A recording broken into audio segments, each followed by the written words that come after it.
Bonjour à toutes et à tous, donc aujourd'hui nous allons regarder le thème de Notre-Dame de Paris. La vidéo devrait pas trop durer trop longtemps. Donc vous voyez la grande cathédrale Notre-Dame de Paris.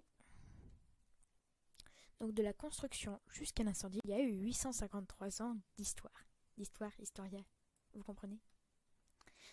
Donc nous allons marcher sous forme de questions comme dans le truc sur les Grecs. Donc la première question c'est: qui a voulu construire Notre-Dame de Paris? Maurice de Sully. Maurice de Sully, c'est ce monsieur-là.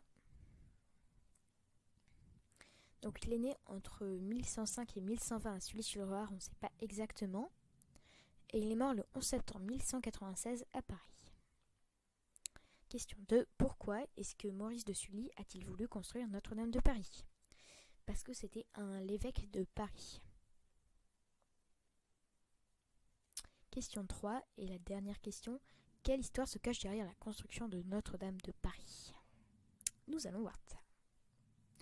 Donc, quand Maurice de Sully il imagine ce projet, il développe le nouveau style qui est le style gothique. Vous voyez, c'est très haut.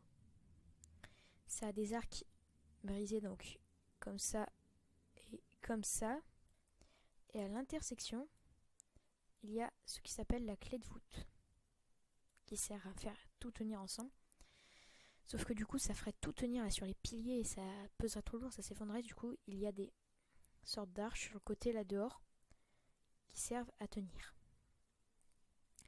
Donc, pour les travaux, on commence par creuser des fondations de 9 mètres de hauteur, puis on les remplit de cailloux. Tous les cailloux qui sont dans le trou, c'est autant qu'il en aura fallu pour bâtir la cathédrale au-dessus. Donc là, vous pouvez voir l'avancement du chantier, avec l'ancien village juste à côté. Et là, c'est là où s'installaient les ouvriers et tout ça. Donc, ils commencent par faire le chœur, cette partie-là en rouge. Puis ils font le transept, qui est là. Là, il y a la paroi de verre, dont on verra juste après. Et enfin, la nef. La paroi de verre, vous voyez, c'est ça, parce que la première messe, elle est célébrée en hiver avec une paroi de verre, parce qu'ils n'avaient pas fini de construire Notre-Dame de Paris. Vous voyez, là c'est peint, c'est fini. Maurice de Sully n'aura jamais vu la fin de son projet. Mais l'histoire ne s'arrête pas là. En 2019,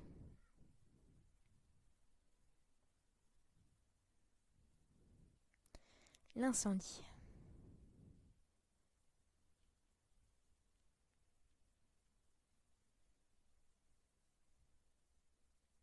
Beaucoup de pompiers seront mobilisés, mais la cathédrale sera rénovée au fil des années. Ils ont voulu mettre ça.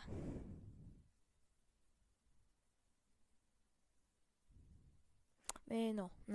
Finalement, ils ont plutôt opté pour la flèche aléatique. En avril 2020, 188,3 millions d'euros ont été versés pour sa reconstruction, donc c'est un an après.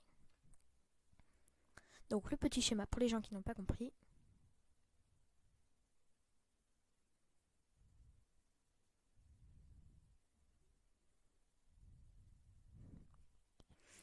Donc c'est le monument le plus visité en Europe. Admettons qu'une entrée au musée coûte 7 euros. Et bien sûr qu'il n'y ait pas d'entrée gratuite. Grâce aux 14 millions de familles attirées par cette cathédrale, la recette est de 98 millions d'euros. Sauf que, ça s'il y a une personne par famille. Admettons maintenant que ces 14 millions de familles comptent chacune 4 personnes et qu'ils visitent 3 musées. Cela revient à 1,176 milliard d'euros par an. C'est énorme. Rien à dire, Notre-Dame de Paris fait partie de notre pays. Elle est d'ailleurs en tête de notre classement de popularité, suivi de peu par la Tour Eiffel. Merci beaucoup d'avoir regardé cette vidéo. N'hésitez pas à vous abonner, parce que rappelez-vous, plus de vues, plus d'abonnements et plus de likes est égal à plus de vidéos, plus de moments sympas et plus de connaissances. Merci à toutes et à tous, et je vous dis à la prochaine.